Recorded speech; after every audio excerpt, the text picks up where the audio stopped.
السلام علیکم ورحمۃ اللہ وبرکاتہ۔ یہی طفلان مکتب جن سے وابستہ ہے مستقبل، یہی طفلان مکتب جن سے وابستہ ہے مستقبل، انہی ذروں کو چمکا کر شب مہتاب کرنا ہے۔ آج 14 نومبر ہے۔ آج کے دن کو بھارت میں بال دیوس چلڈرنز ڈے کے طور پر منایا جاتا ہے۔ دراصل ملک کے سب سے پہلے وزیر اعظم پنڈت جواہر لال نہرو کا آج یوم پیدائش ہے۔ وہ بچوں سے بڑی محبت کرتے تھے۔ وہ جہاں بھی جاتے بچوں کے بارے میں سوچتے، بچوں کے مستقبل کے بارے میں سوچتے۔ بچے بھی جب انہیں دیکھتے ان سے لپٹ جاتے، بڑی محبت کا معاملہ کرتے اور انہیں پیار سے چاچا نہرو کہتے تھے۔ بھارت وہ دیش ہے کہ یہاں پر کل آبادی کا 1/3 سے زیادہ یہاں پر بچے ہیں۔ بچے قوم کی مستقبل ہیں۔ آج وہ بچے ہیں مگر کل اس ملک کے لیے وہ قائدانہ رول ادا کر سکتے ہیں۔ آج کے دن یوم اطفال منا کر بچوں کو ان کی اہمیت، ان کی صحت اور تعلیم کے بارے میں انہیں جگایا جاتا ہے، انہیں بیدار کیا جاتا ہے۔ ہم جب مذہب اسلام کا مطالعہ کرتے ہیں، نبی کریم سرکار دو جہاں صلی اللہ علیہ وسلم بے انتہا شفیق تھے بچوں کے بارے میں۔ آپ کا صاحبزادہ حضرت ابراہیم کا انتقال ہو گیا۔ آپ صلی اللہ علیہ وسلم کی آنکھ سے آنسو بہہ رہے ہیں۔ حضرت عبد الرحمن بن عوف نے کہا، اے اللہ کے رسول، آپ بھی رو رہے ہیں؟ آپ صلی اللہ علیہ وسلم نے ارشاد فرمایا، یہ رحمت ہے، بلا شبہ آنکھ سے آنسو بہہ رہے ہیں، دل غمزدہ ہے، لیکن ایسے میں بھی ہم وہی بات کہتے ہیں جس سے اللہ راضی ہوتا ہے۔ اور آپ نے کہا، اے ابراہیم، ہم تمہاری وجہ سے غم زدہ ہیں۔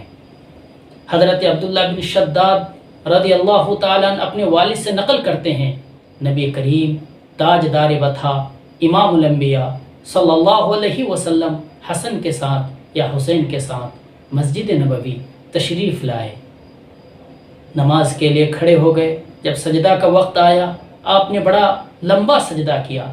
میں نے سر اٹھا کر دیکھ رہا ہوں کہ آپ صلی اللہ علیہ وسلم کے پشت پر حسن یا حسین کھیل رہے ہیں۔ نماز سے فراغت کے بعد حضرات صحابہ کرام نے پوچھا، اے اللہ کے رسول، پیارے نبی محمد مصطفیٰ صلی اللہ علیہ وسلم، آج ہم نے آپ کو دیکھا کہ آپ نے بڑا لمبا سجدہ کیا۔ ہمیں یہ شک ہوا کہ کہیں کوئی معاملہ تو پیش نہیں آ گیا یا آپ پر وحی تو نہیں اتر رہی۔ آپ صلی اللہ علیہ وسلم نے ارشاد فرمایا کہ نہیں، ایسا کچھ بھی نہیں ہوا تھا، بلکہ میرے پشت پر میرا بیٹا سوار تھا۔ میں یہ مناسب سمجھا کہ میرے بیٹے کی ضرورت کی تکمیل سے پہلے میں سجدہ کو ختم نہ کروں۔ حضرت انس رضی اللہ تعالیٰ عنہ جو آپ صلی اللہ علیہ وسلم کے خادم تھے اور بچپن سے ہی آپ صلی اللہ علیہ وسلم کی خدمت کے لیے انہوں نے اپنے آپ کو وقف کر دیا تھا۔ حضرت انس کہتے ہیں کہ میں نے 10 سال آپ صلی اللہ علیہ وسلم کی خدمت کی، مگر کبھی آپ نے یہ نہیں کہا کہ یہ کام تم نے کیوں نہیں کیا۔ حضرت انس کہتے ہیں، ایک بار آپ صلی اللہ علیہ وسلم نے مجھے کسی کام کے کرنے کا حکم دیا اور میں بھول گیا، میں کھیلنے لگا۔ آپ صلی اللہ علیہ وسلم تشریف لائے اور مجھ سے کہا، یا انیس، وہ کام ہو گیا۔ فوراً مجھے شرمندگی ہوئی اور میں نے کہا، اے اللہ کے رسول، بس ابھی کام کر دیتا ہوں۔ اقرا بن حابس رضی اللہ تعالیٰ عنہ نے دیکھا کہ آپ صلی اللہ علیہ وسلم حضرت حسن کو چوم رہے ہیں۔ کہنے لگے، اے اللہ کے رسول، میرے 10 بچے ہیں، لیکن کبھی ہم نے تو بچوں کو نہیں چوما۔ آپ صلی اللہ علیہ وسلم نے ارشاد فرمایا کہ جو شخص رحم نہیں کرتا اس پر رحم نہیں کیا جاتا۔ اسی طرح سے ایک بار آپ حضرت حسن کو چوم رہے ہیں، ایک دیہاتی نے دیکھا تو آپ صلی اللہ علیہ وسلم کی طرف تعجب کا اظہار کرنے لگا۔ آپ صلی اللہ علیہ وسلم نے ارشاد فرمایا کہ جس شخص کے دل سے رحم کو ہی نکال دیا جائے تو میں کیا کر سکتا ہوں۔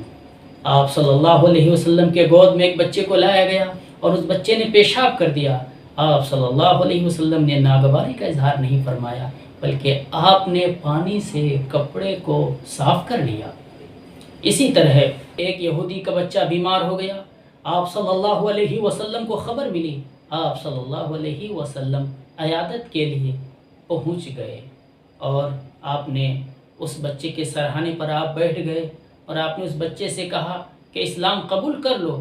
اس بچے نے اپنے والد کی طرف نظر دوڑائی۔ والد نے کہا کہ ابو القاسم جو کہہ رہے ہیں اس کی اطاعت کر لو۔ وہ بچہ مسلمان ہو گیا۔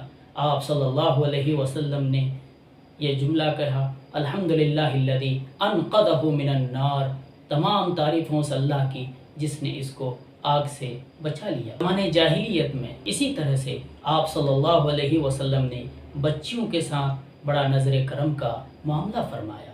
زمانے جاہلیت میں بچیاں زندہ درگور کرتی جاتی تھی، مگر جب آپ صلی اللہ علیہ وسلم اس دنیا میں تشریف لائے، آپ نے بچیوں کے مقام و مرتبے کو بڑھا دیا اور آپ نے اعلان کیا۔ ایک روایت میں 7 بچیوں کے بارے میں، کسی میں 5 بچیوں کے بارے میں، یہاں تک کہ 2 اور 1 بچیوں کے بارے میں بھی آپ نے فرمایا کہ جس نے ان بچیوں کی پرورش کی، اچھی تعلیم و تربیت سے ان کو آراستہ کیا، کل قیامت کے دن یہ بچیاں جہنم سے آر کا ذریعہ بنیں گی۔ یقیناً آج یوم اطفال کے طور پر منایا جا رہا ہے۔ نبی کریم سرکار دو جہاں صلی اللہ علیہ وسلم آج سے 1450 سال پہلے بچوں کے ساتھ جو شفقت و محبت کا معاملہ فرمایا وہ ہم سب کے لیے آئیڈیل ہے۔ یہی طفلان مکتب جن سے وابستہ ہے مستقبل، انہی ذروں کو چمکا کر شب مہتاب کرنا ہے۔ السلام علیکم ورحمۃ اللہ وبرکاتہ۔